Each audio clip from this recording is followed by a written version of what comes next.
So a lot of us are familiar with the idea of time travel. We've seen it in movies and shows where the character goes back in time so that they can change a thing in the past to affect their future. And then everything's wonderful and great in their current present. What we need to do is practice that in our present. Welcome back to WizNugs. Today we're talking about 3 ways to build a positive mindset for a better future. So as I mentioned in the beginning of the podcast here, we've all seen these shows where the hero of the main character of the story goes back in time and they talk about, I want to change this one thing. If I can change this one thing, then my current present will be so much better and I'll be set up for life and I'll have everything I ever wanted because I did this one thing different. It's like every time travel story talks about this in some way or another. That Right. You got to be careful. Don't step on the butterfly because you're going to change everything. Back to the Future, Hot Tub Time Machine, Total Recall. Like, I feel like that scene in Endgame when Ant-Man's talking about all the different time travel movies. Right. They all, in one way or another, handle going back in time and drastically altering the future. Like, that's kind of the point of time travel. So we think of it only in the way that, and it could, maybe it's because it's the way it's been presented. The only way that you can change things for yourself, if you had a way to go back in time, make different decisions. Well, what if we just slide that along the time bar a little bit and say, okay, the past is now my current. And now I'm going to make the changes that I know that I need to make in order to have the future that I want. Because I've already made this analysis, right? If I did things differently, then I could have been at a different place now. All right, I still want to be at that different place. So let me start now so that 10 years, 15 years down the road, I can be in the place where I want to be. Yeah, there's a saying that I heard that the best time to plant a tree was 10 years ago. Right. The second best time to plant a tree is right now. Right. If you wanted it back then, sure, like you would have done that. But really, it takes presence of mind now to make sure that it happens so that future you can enjoy it. And I think it's kind of the theme that we're going to talk about today is think about future you. In that aspect, when we say future you, all right, now slide that back. Future you is now current you. And now current you is looking at past you and saying, why didn't you do these things? You knew what you needed to do. Why did you avoid that? Why did you not take the steps necessary in order to get us where we wanted to be? Right. We just talked a whole episode about procrastination. And that's very much an instance of, okay, past me, great. Thanks a lot. Why didn't you have the foresight to make things better for me now? And past you, now current you, if you look at it that way, and you say, I'm sorry, I wanted to do the things, but I didn't do the things, and yeah, you know what? You're right. So if we want future us to like current us, and not be current us how current us feels about past us, then we need to make those changes and make those changes now. Start now. We're tangling this up in one big knot. Sure, but hopefully you're following at home. All of these time movies do that, though, right? Yeah. If you're not really on point with the plot and what's happening, you can get lost pretty easily. So do the things now. Start with the things now so that future you looks back at you and says, man, you had my back. I think about this in terms of planning, right? In terms of like foresight, that if you know where you want to be, man, I can't believe I'm going to say this. I have always hated when people come up like mentors in school or college professors or whatever saying things like, you need to have a 5-year plan. Yeah. I barely have a 5-minute plan. You need me to have a 5-year plan? What for? I always felt like most of the things are outside of my control anyway, that like, what's my 5-year plan going to even do for me? But now that I'm thinking about this, if you've got a 5-year plan, it doesn't need to be hyper specific and super detailed. But if you've got something down the road that you want to work toward, something that you hope to achieve or be or have, that you can start putting the pieces in place now and work toward that. It's basically a long-term goal. We talked about goal setting before a fair amount, and this is that again. If you want in the future to be pleased with your situation, that's going to take some action on you now. So if we think about this there was a movie called The Butterfly Effect. And again, this was another time travel type of movie where he goes back in time and he makes small, tiny changes. And then when he goes back to the present, the ripples of the change have happened. Everyone thinks that that's how the reality is, and it hits him all at once, and he remembers both, but he ends up getting like some physical indications that things have changed. If you start to do the thing that you want to do now, even if you're terrible at it, the down the stream effect is going to be, by the time it gets to year 5, year 10, I'm probably going to be pretty good at it because I've been doing it terrible at first now, and then I get a little bit better, and I get a little bit better, and the ripple grows. By the time it gets to the shore, you're now a master at it because you've been putting in the time and the effort, and you were willing to do it poorly the first time. So thinking about throwing a stone into a pond and watching the ripples spread, that's another tweak that we can make to our mindset to kind of think more positively about our interactions now. That it's often said that if you toss the stone in, that you see the ripples, and as they spread out, they just go farther and farther and farther than you would have expected.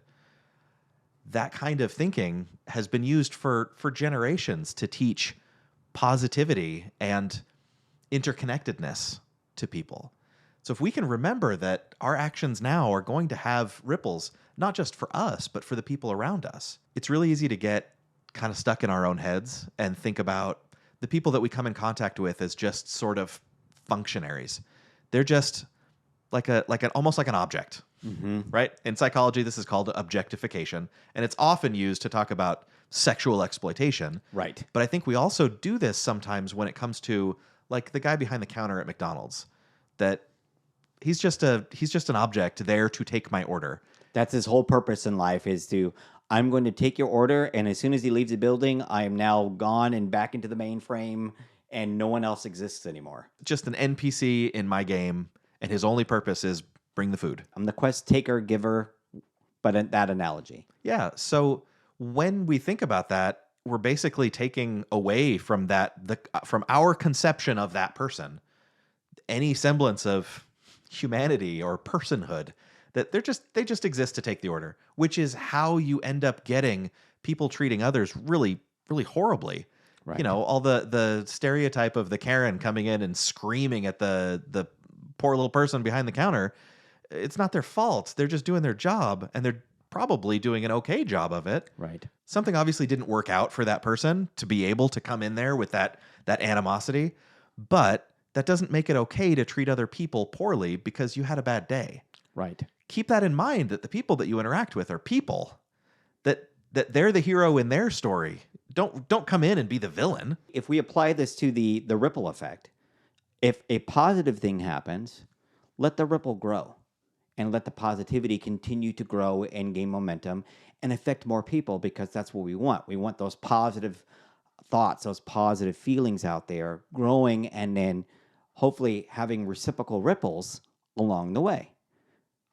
But when the negative thing happens, and we know it's negative because it makes us feel a way, right? Whatever it is. Recognize it for what it is and say, okay, this is not the ripple or the flap of the butterfly wing. I want it to continue and then gain momentum.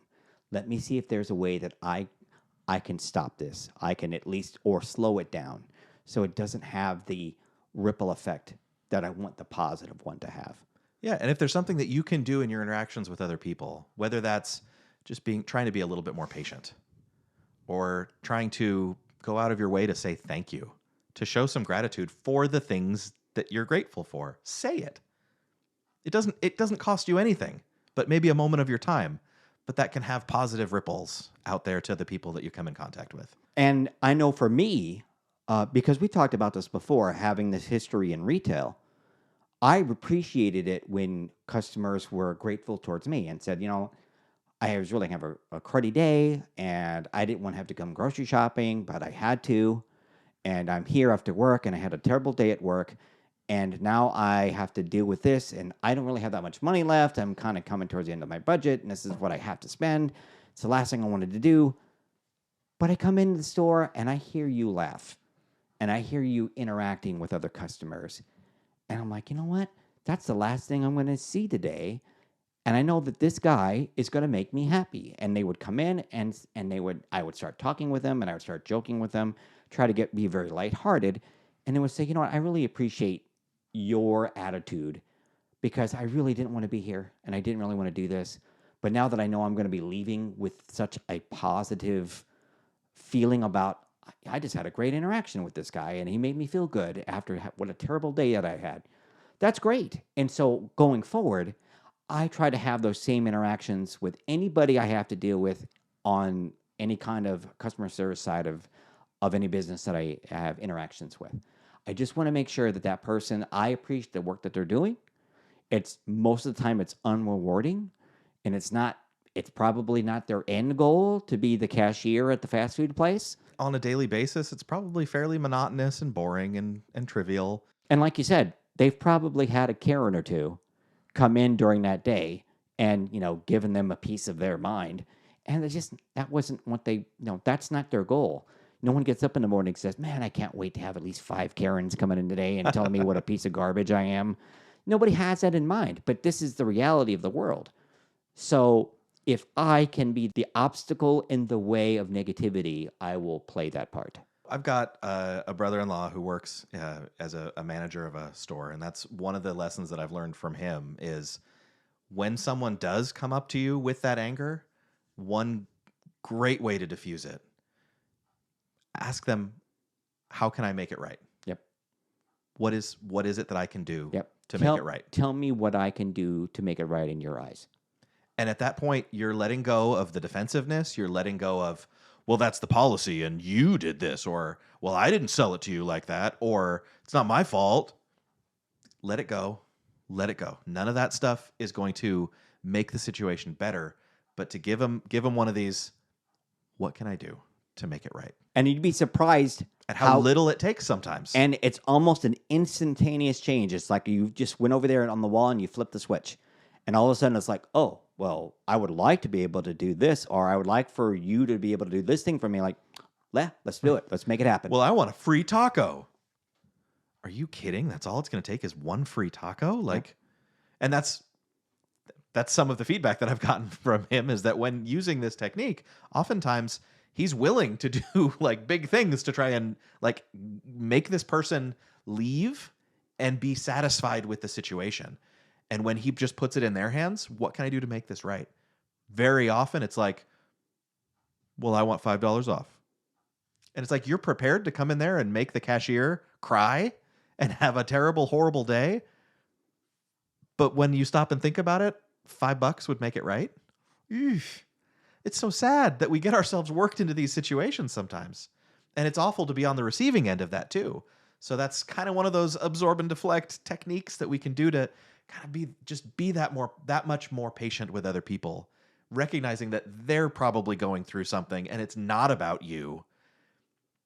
We can kind of absorb and deflect. Now, on the devil's advocate side of this situation, let's say, well, if the person's being rude and nasty and hateful, why do you want to capitulate to them and give whatever they want? What difference could it make? It makes a difference to them. It makes a difference to that particular person that they're sure, maybe you feel like the general justice wasn't served, but it made a difference to that individual person. You stopped the negative behavior. You stopped that negative energy from going out, and now they're going to be satisfied and happy. Sure, maybe from an outside point of view, like, well, the bad guy won. It's not that simple. It's not that simple.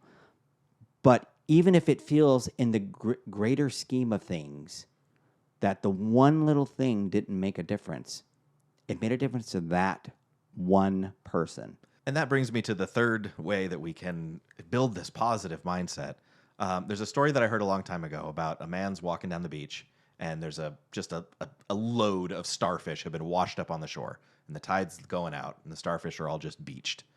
And if they stay that way, they run a real risk of drying out and dying. Right. And so this man's just walking along the beach, just picking up starfish and flinging them back into the ocean. And another guy walks up and sees this guy doing this, throwing the starfish back, and he goes, what are you even doing? There's no way you're going to make a difference. Look at there's thousands of starfish, and you're just flinging them one by one. It's not going to have a measurable effect. It's not going to matter. It doesn't mean anything. And he goes, well, matters to this one, and flings it back in. Because it's exactly that point. That sometimes we can get so bogged down looking at each individual tree that we miss the forest. Again, it goes back to the ripple effect. I made a small positive change right now, which may seem insignificant in the grander scheme of things. But I know that down the road that it's going to have a positive effect overall. The one time that you take 5 minutes out of your day to help an individual, you don't get any recognition for it. You're not going to be on the news. No one's going to show up behind you and give you $1,000 for being such a helpful guy. I know we've all seen these videos out on the internet about, oh, you did such this great thing here. Actually, I want to give you this money. Sure. That's all fine and dandy. And I'm not taking anything away from that.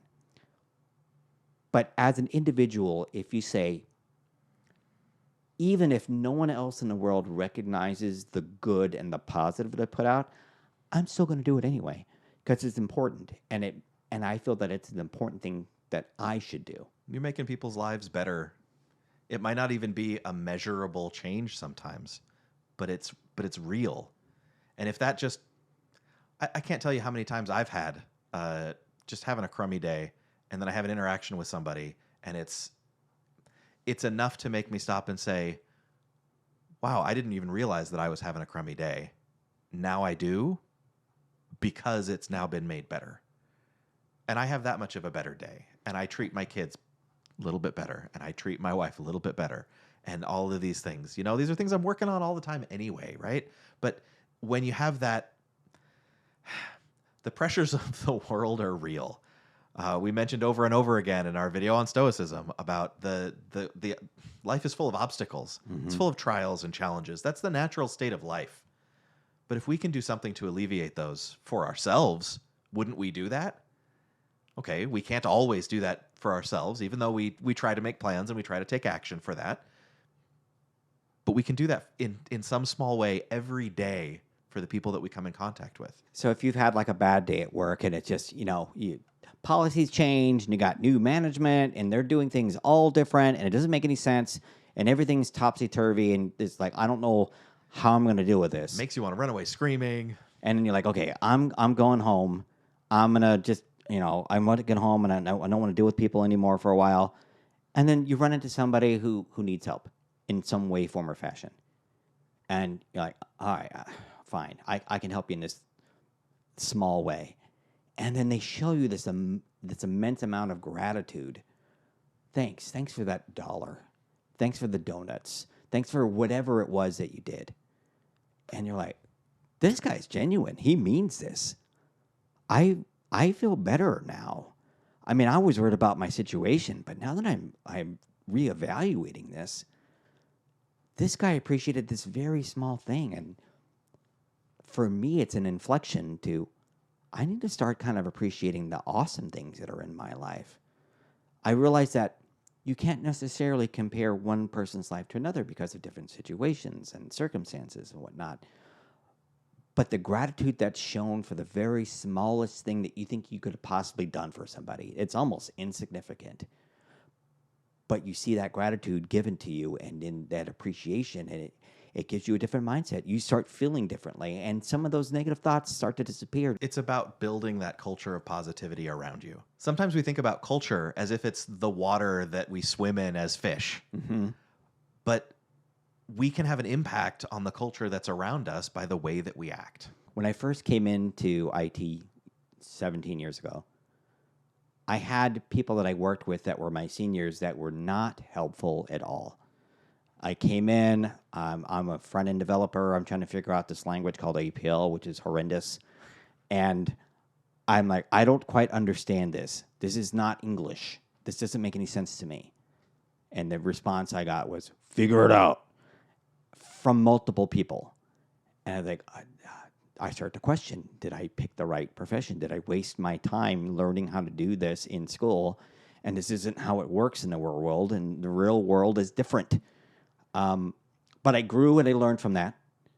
And so now, being the senior person, I was like, nope, if anyone ever has a question about anything because they got stuck, I am not going to shove their head back down and underneath the water and say, figure it out. I'm going to be like, no, you know what? Here, let me show you how to do this. Take a few minutes out of my day to help.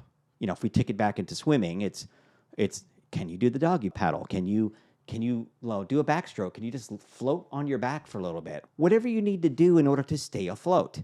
But I'm going to teach you these techniques. I'm going to teach you why they're important and why you should practice them. And I'm going to help you become a better swimmer or a better coder in real world terms, because I want you to be a better coder. Why? Because if you're a better coder, it makes my job easier. Perhaps the ultimate example of this is every single one of us have things from our childhoods that we wish had gone differently. Correct. Behaviors that our parents did that we don't want to do. Maybe some positive traditions too that we want to emulate and carry forward, but there's always something about the situation that we as adults look back and say, man, I hated that. I always hated that. And so when I'm a parent, I'm always going to do it this other way.